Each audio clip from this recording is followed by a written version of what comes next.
We landed at Kigali Airport, Rwanda in March 2011, not knowing what to expect, but with two words on our mind: genocide and guerrillas. We didn't expect to find spotlessly clean streets, a well-ordered city, and smiling people looking forward with confidence to their future, but also prepared to talk about their recent brutal past.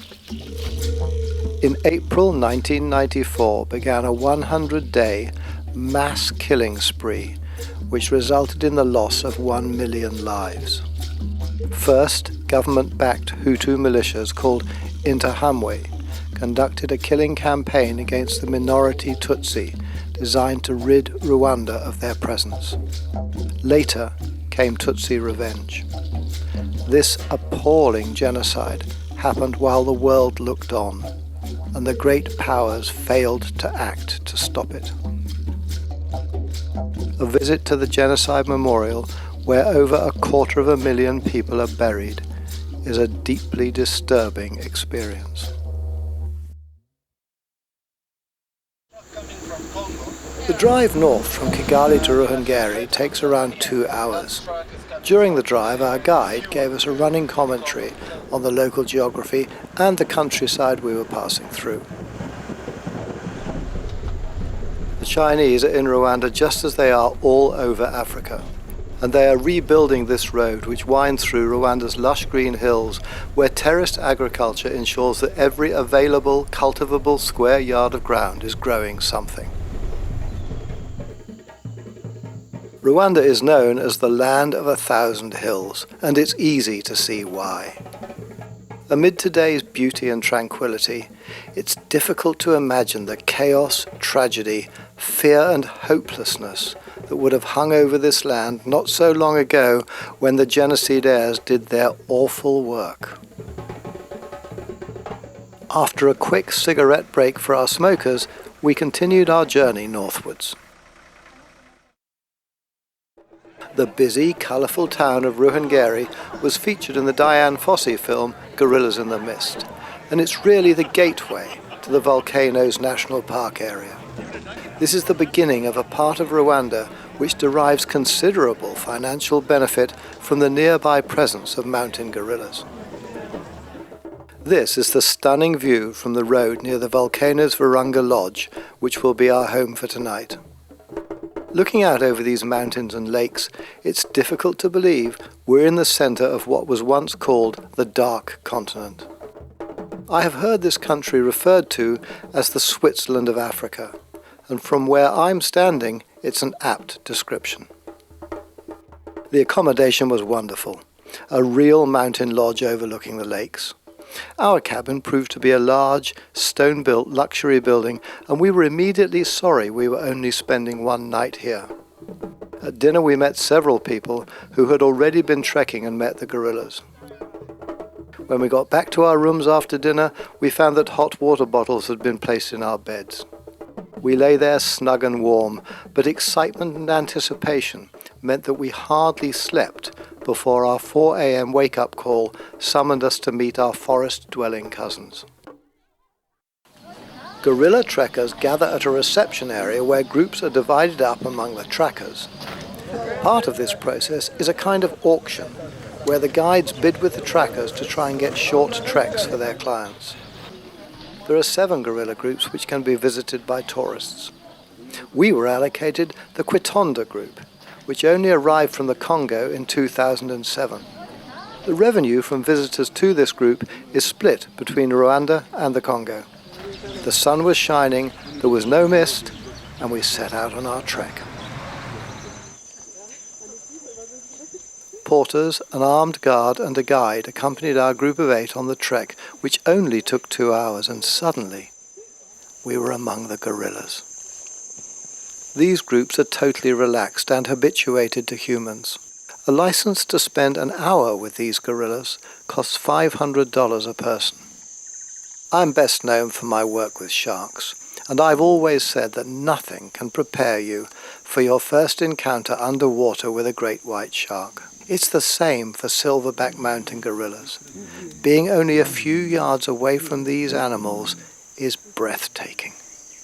We had gorillas all around us and in the trees above our heads. There are now only 750 to 800 individuals left, and they're all found here in the Virunga mountain range, which is part in the Congo, part in Uganda, and part in Rwanda. The Rwandan population consists of 275 animals divided into 15 groups. Come back this way. Wow, there she is, the new mother and her baby of less than 60 hours old. This is the Quitonda group, and we've really been lucky to get the group into which a baby has just been born. She's tiny compared to the silverback and obviously very protective and proud of her new infant. This is one of 7 groups which are visited by tourists for an hour each day. Revenue from gorilla-related ecotourism is a massive source of income for this tiny country. Directly and indirectly, the 147 gorillas in Rwanda visited by trekkers generate over $160 million each year. Each gorilla is generating over $1 million for the Rwanda economy. Mountain gorillas were pulled back from the brink of extinction, and the name most famously associated with them is that of Dian Fossey. This remarkable woman made a major contribution towards saving this species. In looking at this newborn infant, we are looking at the future of gorillas, and arguably, on a symbolic level, we're looking at the future of wildlife on our planet. I'm so lucky she has let me get to within 3 meters of her, and I hope that we continue to deserve, rather than betray, her trust in us. In 2003, 700 visitors from all over the world came to Rwanda to see the gorillas. That figure has now risen to 14,000, who come mainly from the US, the UK and Northern Europe. These animals are now recognized as being so valuable that they're heavily guarded and vets monitor the health of each group. Mountain gorillas live for over 30 years, and these great apes are one of man's closest relatives. Sitting here among these wonderful creatures, it's hard to believe they were killed so that their hands, feet and heads could be used as trophies. I wonder if Mother Nature will forgive humans for wrecking the planet.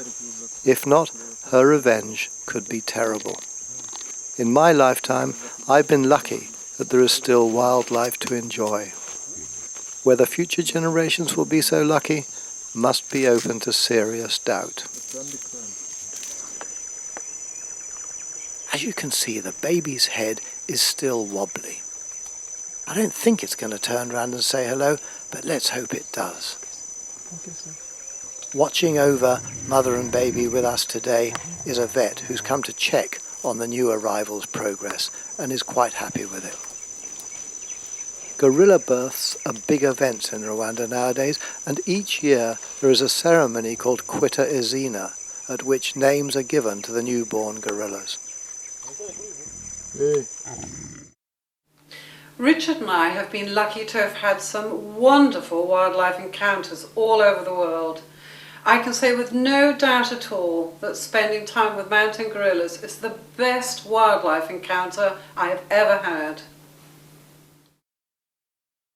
The hour I spent with the Quitonda group of mountain gorillas was one of the best hours of my life, and I don't think I can find words to explain why. These gorillas are paying the price of survival. 147 gorillas are generating over $160 million a year, so it's worthwhile keeping them alive. No lofty or noble motives, just pure money. They are worth more alive than dead. Given that one of the constants of human nature is greed, then these animals are probably now as safe as any wildlife on the planet. Quite simply, if they pay, they will be allowed to stay. They are paying the price of survival.